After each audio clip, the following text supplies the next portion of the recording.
वीरपुर गांव में मंगला नाम की एक औरत अपने पति मुरारी के साथ रहती थी। मंगला और उसका पति मुरारी दोनों एक समोसे का ठेला चलाते थे। मंगला बहुत ही बढ़िया और स्वादिष्ट समोसे बनाती थी। गांव के सभी लोग मंगला के ठेले से ही समोसा लेकर खाते थे। मंगला 5 समोसे देना। मंगला दीदी 2 समोसे मुझे भी दे देना। कुछ भी कहो मंगला, ऐसे समोसे इस पूरे वीरपुर गांव में कोई नहीं बनाता। वाह वाह वाह वाह। मंगला और मुरारी दोनों मिलकर अच्छा कमा लेते थे। 590 और ये 10 रुपए, पूरे 600। सुनो, बस ऐसे ही हम पर लक्ष्मी जी की कृपा होती रहे। हमारी कमाई बहुत ही अच्छी हो रही है। सब तुम्हारे हाथों के बने समोसों का ही तो कमाल है मंगला। सुनो, कल जल्दी उठ जाना, समोसे बनाने का सामान खत्म हो रहा है। जल्दी मंडी हो आएंगे, क्योंकि टाइम पर समोसे बनाकर ठेला भी तो लगाना है। ठीक है, तुम मुझे जल्दी उठा देना।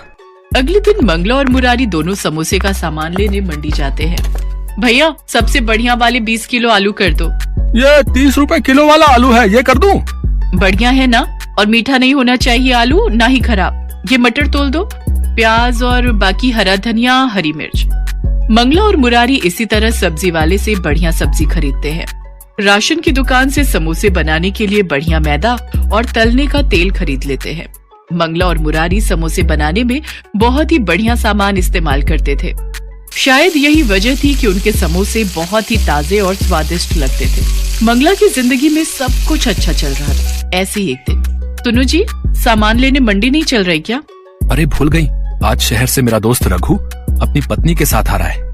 हाँ, मैं तो भूल ही गई। एक काम करो, सामान मैं खरीद लाती हूँ। कभी पीछे से आ जाए तो तुम तो घर पर होगे, और सामान लाना भी जरूरी है। कल ठेला कैसे लगेगा फिर? मुरारी घर पर ही रुक जाता है और मंगला सामान खरीदने चली जाती है। मंगला जब सामान खरीदकर वापस घर लौटती है तो रघु और उसकी पत्नी आए हुए थे। मंगला उन्हें खाना पीना करवाकर समोसे बनाने का सामान खोलकर रखने लगी।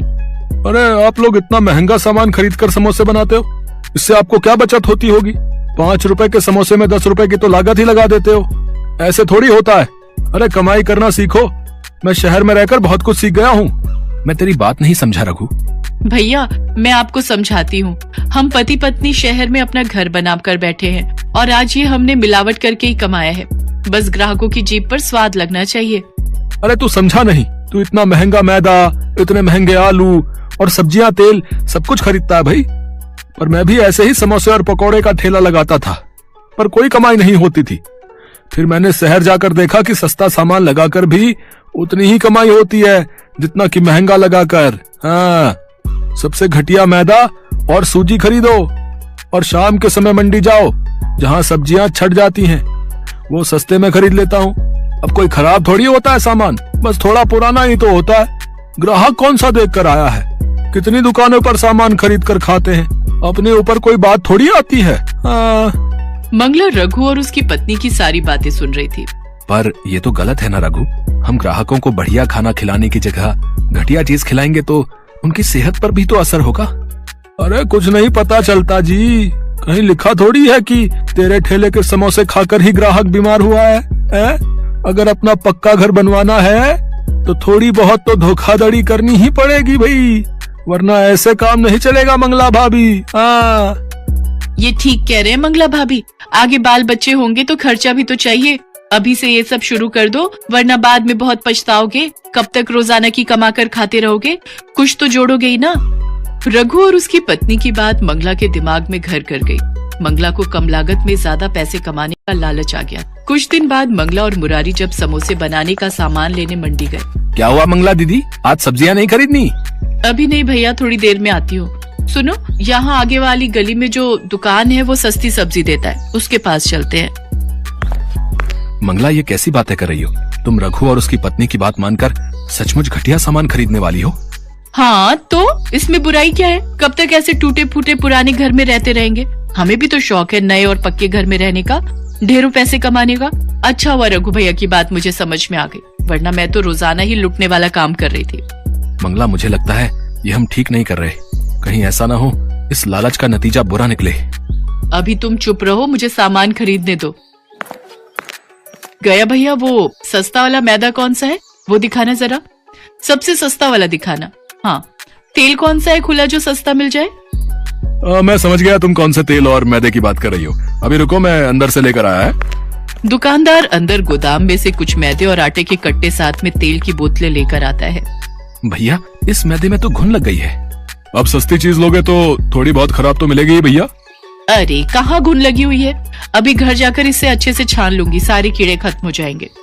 मंगला के मन में तो लालच आ चुका था। अब उसे ज्यादा से ज्यादा पैसे कमाने थे, इसलिए उसने मुरारी की बात को हल्के में ले लिया।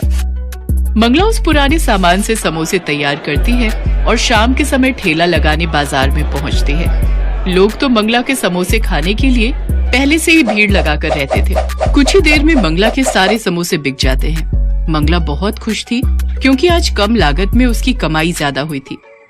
आज तो कल से भी दुगने पैसे बच गए। देखा, रघु भैया शहर में रहते हैं, उन्हें सारी जानकारी है। हम दोनों तो इतना महंगा सामान इस्तेमाल करके लुट रहे थे। अब देखना, मैं रोजाना ही दुगने पैसे कमाऊंगी। कल इससे भी सस्ता सामान खरीद कर लाऊंगी। मंगला सस्ता और घटिया सामान खरीदकर समोसे बनाने लगी। धीरे धीरे गांव के कुछ लोग बीमार पड़ने लगे। किसी को कुछ भी समझ में नहीं आ रहा था कि लोग बीमार क्यों पड़ रहे हैं। तभी एक दिन पुलिस उस दुकानदार को पकड़ लेती है जो गांव में खाने पीने की दुकान और ठेले वालों को खराब सामान बेचा करता था। हाँ भाई, कौन कौन से खाने पीने की चीज बनाने वाले दुकानदार हैं और ठेले वाले भी, जिन्हें तो ये पुराना सामान बेचता है, जिस कारण गांव के लोग बीमार पड़ने लगे हैं भाई। अब मैं सबके नाम बताता हूँ मालिक। दुकानदार घबराकर सबके नाम बता देता है और उन नामों में मंगला और मुरारी का नाम भी शामिल था। मंगला और मुरारी को पुलिस पकड़ लेती है।